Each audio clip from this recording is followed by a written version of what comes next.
This is Leopards Peak, which some people know as Leopards Hill. So yeah, this is the famous... This is the famous Leopards Hill that would have given the name to the road. Yes. Coming all the way down here. So it's quite big, right? It really goes on and on and on, especially in that direction. So it's quite massive. It's not just this bit that you see here. Yeah. It goes quite a way. What kind of... What made you guys decide to build up this high in comparison? Because I would almost assume that most people would have actually built kind of much further down in the grand scheme. Yeah, I mean, we wanted to have these views. We wanted to have these views, so we thought it'd be nice to build somewhere here and have these views that we can look at in the morning. And I think it's been worthwhile rather than building further down. Yeah. Which way does the sun come up? Sorry. So the sun comes up from this way. Okay, so this is east over here, yes, and then west there. That's west. So yeah, actually you'd get a lovely sunrise coming up on that side. Yeah, isn't we it? do. Oh, fantastic.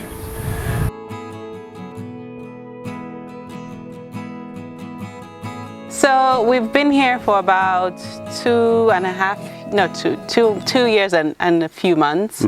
And I think we decided to move here because we just got to a point where we really just wanted to get out of the city, be in a quiet place, be in the country. And I've always lived in remote areas, so I knew this is the sort of lifestyle I wanted to lead. And James is similar as well. So when we found this property, initially we thought we'll just build a little weekend getaway house. Yeah.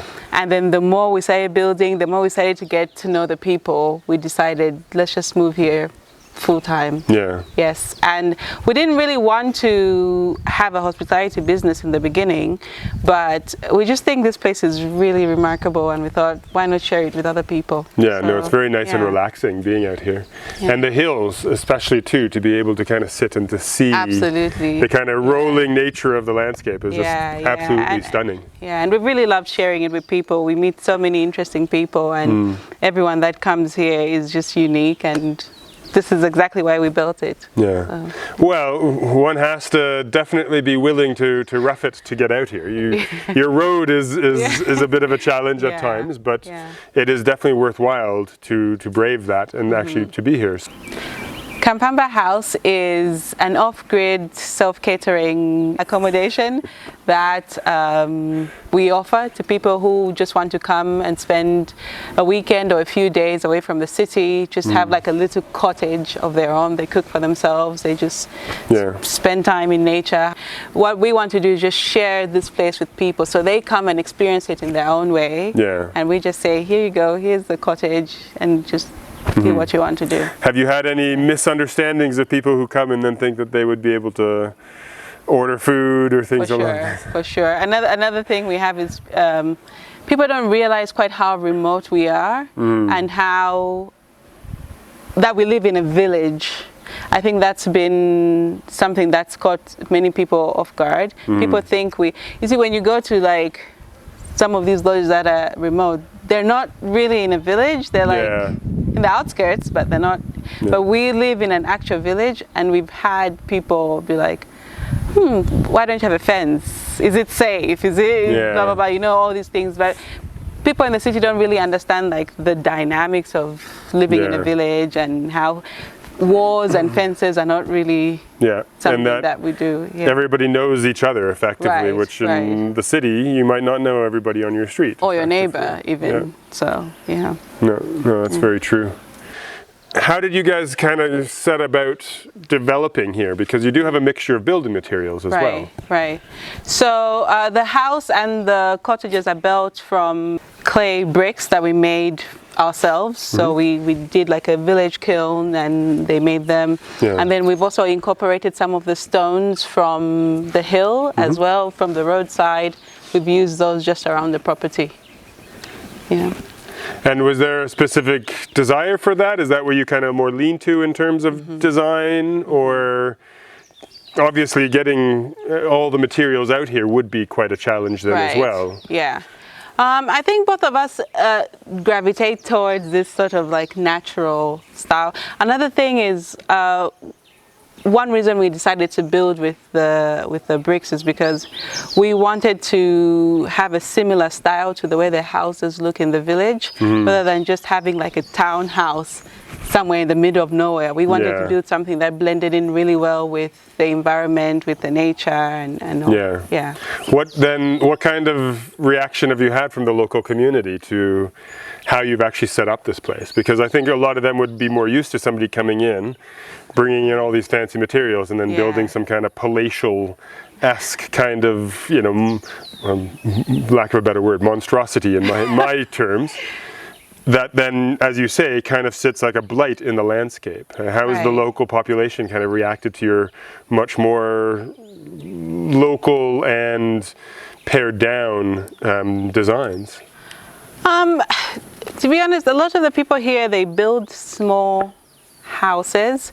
So, and it might just be a cultural thing, but many of them don't really build big. So for them to see like you can build a bigger house with this material is something that they've mentioned to us. So we're now seeing more people in the village building their houses much bigger, just because they trust the material and they're modernizing their own houses. I mean, you don't really see a lot of town-like house. You see here and again, but that's just because people here think that's modern and that's what's good. But to see something similar in their style, that's a bit bigger, a bit more. You know, I think that kind of stretches the limits of what they would have known. Yeah, I mean, you're starting to see a lot of the little houses with windows, for example. They'll just like have them open and put like a meal bag on them, but now you're starting to see them put windows, paint a little bit, so yeah, and use the stone as well.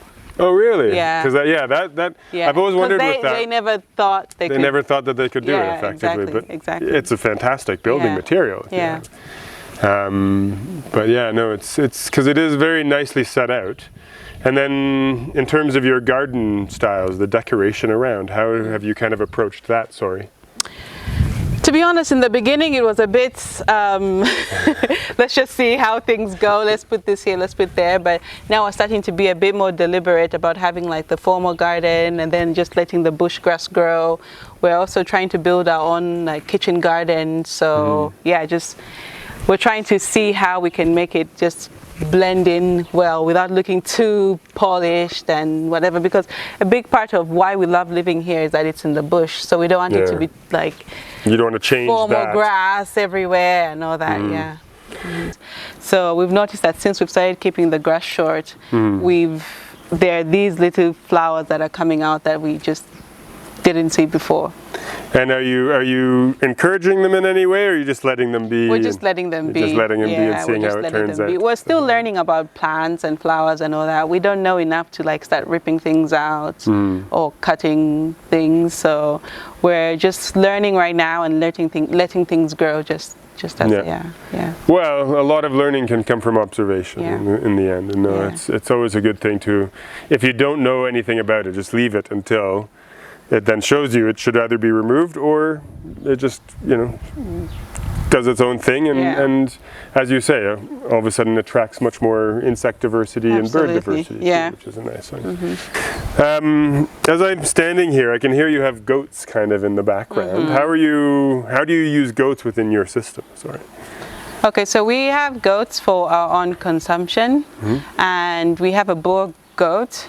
So what we do is we breed the Boer goat with the local village goats, because the local ones are quite resistant to disease and stuff. So when they breed, you get like a middle thing, which is like much bigger than the village goat, but it's quite resistant to diseases. So people from the village bring their female goats to breed with ours, and then we just share the babies. So yeah, that's also been like a good way to. And are you? Is it you run a cut and feed scenario where you cut the feed to bring to them, or do you actually let them? We just let them roam. So they're always on the hill eating, and they love the hill.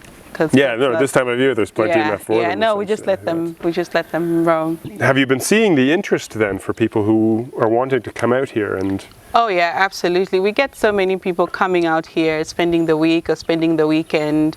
There's a lot of interest in like trails, like hiking trails. So you see a lot of people that want to do hiking come and spend some time here. Yeah. People also who just want to come and have a break.